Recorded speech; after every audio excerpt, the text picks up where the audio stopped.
जब लोग इस्लाम को बेदर्द, मुसलमान को बेदर्द, तलवार के जोर पर चलने वाला धर्म बताते हैं, तो अगर शायद धरती में कोई दुखी होता होगा तो सबसे ज्यादा दुख मुझको होता है। ये न सच्चाई है और न कभी ये सच्चाई हो सकती है।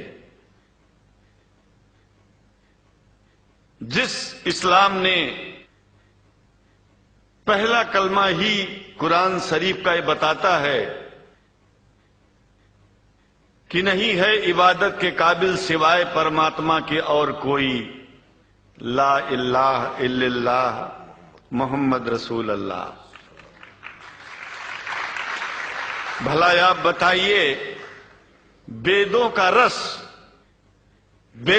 रस निचोड़ करके मोहम्मद साहब ने परमात्मा की इबादत करके परमात्मा के पैगाम को एक ही कलमे में दे दिया। इससे बड़ा ग्रंथ दुनिया में और क्या हो सकता है?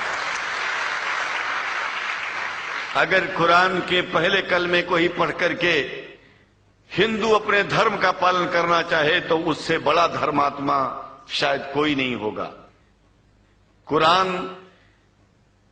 को हमने गहराइयों में जा करके तो नहीं अनुभव किया, लेकिन कुरान के मानने वालों के हृदय की गहराइयों में जाके देखा कि अगर इस्लाम को पूरी दुनिया अगर स्वीकार कर ले तो इसमें कोई बुराई नहीं है। इस्लाम परमात्मा के द्वारा बताया गया सिद्धांत है। इस्लाम किसी व्यक्ति का अपना नियम नहीं है, अपना सिद्धांत नहीं है।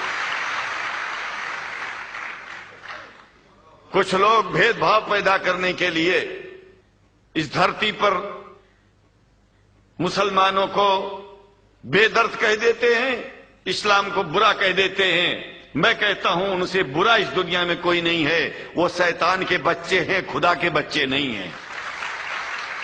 क्योंकि जहां तक मेरी अपनी पहुंच है, हमने वेदों को पढ़ा, पुराण को पढ़ा, शास्त्रों को, हिंदू धर्म ग्रंथों को पढ़ा। उसके बाद में मुसलमानों के बीच में जाना शुरू किया। हमने मुसलमानों से हाथ मिलाया तो हमारा विरोध किया गया। ये अंडा खाने वालों से हाथ मिलाते हैं, शंकराचार्य कैसे हैं?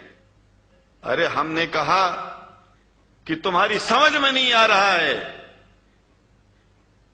वो 5 बार इबादत कर लेते हैं खुदा की, तुम घास खाते हो और एक बार भी इबादत नहीं करते हो, तो तुमसे बड़ा अधर्मी दुनिया में कौन है?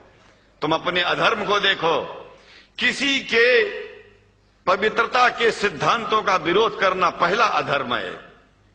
आप क्या खाते हैं, कैसे रहते हैं, अगर हमें आप दुखी नहीं करते हैं तो आपसे बड़ा इंसान दुनिया में कोई नहीं है।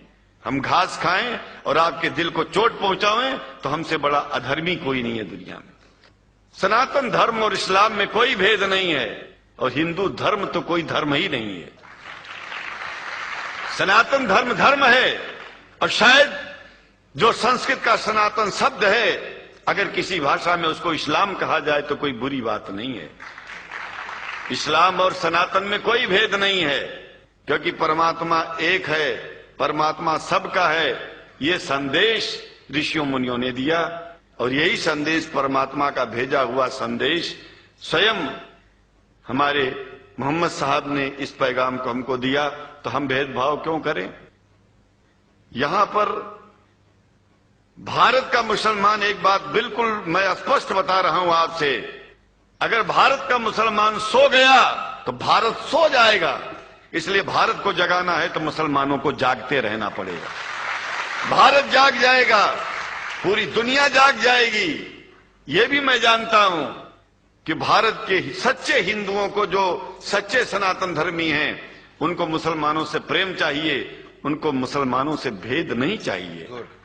आप लोग भी निडर हो जाइए, आप लोग भी संकोच छोड़िए। हम जानते हैं कभी कभी संकोच में, कभी कभी इस देश के कुछ जो फिरका परस्त लोग हैं, उनकी उल्टी सीधी योजनाओं में हम लोग एक दूसरे से मिल नहीं पाते। हम हाथ पसारे हुए आपके सामने खड़े हैं, आए हैं, हम आपको गले से लगा रहे हैं, लगाते हैं, दिल भी मिलाएंगे, गला भी मिलाएंगे, और जरूरत पड़ गई तो आप लोगों के लिए दिल कटाने की और सिर कटाने की जरूरत पड़ जाए तो इस्लाम की रक्षा के लिए शंकराचार्य आपका साथ देगा।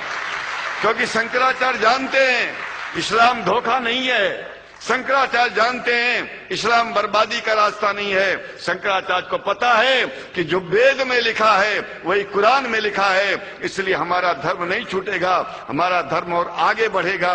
अगर हम मुसलमानों को अपना सगा मानते हैं तो मुसलमान परमात्मा का बनाया है, आदमी का नहीं। हिंदू जो अपने को कहते हैं वो भी जान लें कि वो परमात्मा के बनाए हैं, तो मुसलमानों से भेदभाव करना बंद कर दें और हमारी तरह सबसे प्रेम करें। डॉक्टर, जब तक मेरा शरीर है हम आपकी सभाओं में आते रहेंगे। ओम शांति शांति शांति।